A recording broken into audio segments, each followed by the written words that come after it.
Hello FPL fans and welcome back to the channel. Today we've got the Game Week 13 preview.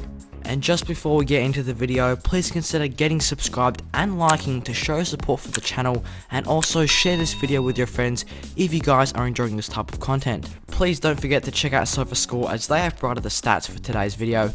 They do stats for over 22 sports. They are an incredible website, so check them out. And with that being said, let's get into the video. So taking a look at the first talking point of Game Week 13, it is of course the captaincy selection.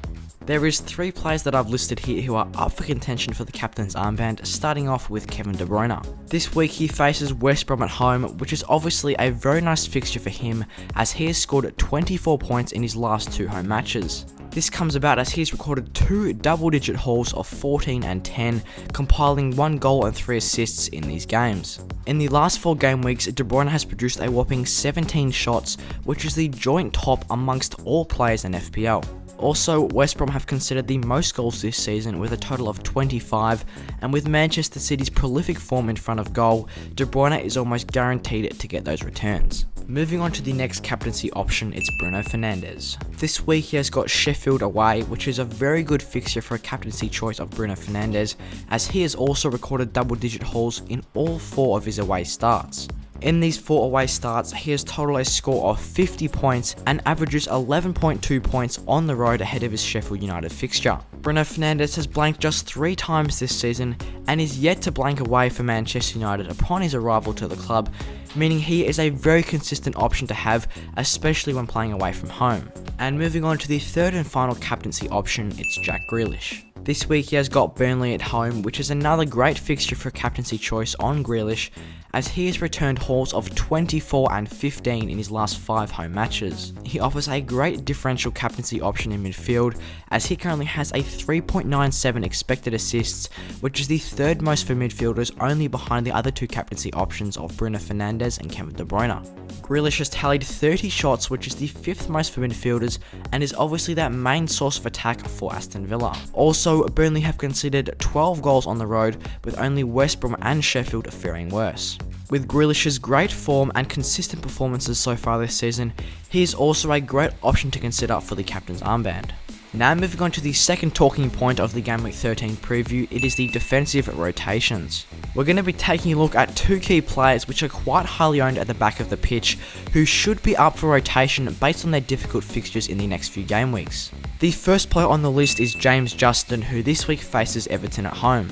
James Justin has a 23.3% ownership, making him the 3rd highest owned defender in FPL. He did score a whopping 11 points in Game Week 12 by picking up an assist and a clean sheet against Brighton. This totals his score to 48 points for the season, as he's recorded 1 goal, 2 assists and 4 clean sheets. But despite his good form so far, he may be up for rotation as he has no fixtures with an FDR rating of less than 3 in the next 8 game weeks. His 8 next fixtures include Everton, Tottenham, Manchester United, Crystal Palace, Newcastle, Chelsea, Southampton and Everton.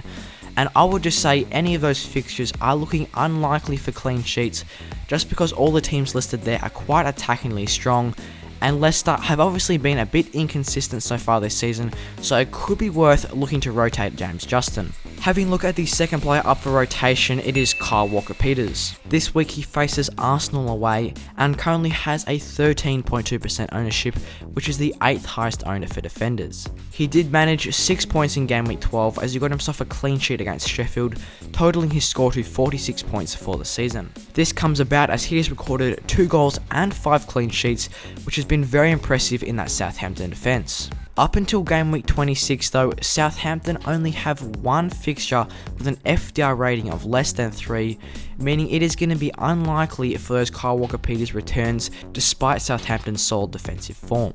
Also, around the busy Christmas period, Kyle Walker-Peters fixtures include Arsenal, Manchester City, Fulham, West Ham and Liverpool, so I would say 4 out of those 5 games are looking quite tricky. He is playing Fulham away, and Fulham actually performed very well when playing at home with their crowd against Liverpool, so I would say not any of these fixtures are really guaranteed for Kyle Walker-Peters returns. So with these 2 players listed as potential rotations for the next few game weeks, we're going to have a look at 2 alternatives that you guys could consider bringing into the squads. Starting off with Reece James, this week he faces Wolves away from home. Reece James currently has an 18.1% ownership, making him the 5th highest owned defender in FPL. Coming in at a similar price to James Justin, Reece James only managed 1 point in Game Week 12, but has scored a total of 53 points. This comes about as he has scored 1 goal, 2 assists and 4 clean sheets so far this season. Reece James offers that great attacking threat for Chelsea as he whips in those dangerous crosses to the likes of Timo Werner and is picking up quite a few assists so far this season. Also, Reece James is a bit of a bonus point merchant as he has racked up quite a lot for defenders. He is ranked as one of the top scoring defenders for bonus points. Reece James does have some nice fixtures over the Christmas period, which include Wolves, West Ham, Arsenal and Villa, which are all looking likely for potential clean sheets, especially considering how good Chelsea have been so far this season at the back of the pitch. Taking a look at the second potential alternative to bring into the squads for the Christmas period, it's Aaron Cresswell. This week he faces Crystal Palace at home, which is looking like a promising fixture for a clean sheet, as West Ham have done very well so far this season, keeping 4 clean sheets. Cresswell currently has an 11.4% ownership and scored 5 points in Game Week 12 as he got himself an assist. This totals his score to 53 points for the season, which comes about as a result of his 4 assists and 4 clean sheets. Obviously, Aaron Cresswell offers that great attacking threat from set pieces and just puts in loads of crosses to the West Ham box, allowing his forwards and defenders from set pieces to get those returns. He also has a number 2 ICT index ranking for defenders, which is very impressive, and with the easier next 4 fixtures of Crystal Palace, Chelsea, Brighton and Southampton, I would really only say that one against Chelsea is a difficult fixture for them, just considering how good their form has been so far this season. Now moving on to the third and final talking point of Game Week 13, it is of course the double game weeks. It has been recently announced that in Game Week 19, West Ham and West Brom will both be receiving double game weeks. Obviously, the main team to target here is West Ham, as regardless of how many double game weeks West Brom get, they just don't have any good assets. So for West Ham in Game Week 19, they currently face Burnley at home, as well as another opponent to be chucked in there as well, which is obviously yet to be decided. There are a few potential options for FPL managers to try and target the double game week fixture for West Ham, 4 of which we're going to discuss. These include wildcarding in Game Week 15 to target those West Ham players, such as the likes of Cresswell, Soufal, Souček and Bowen.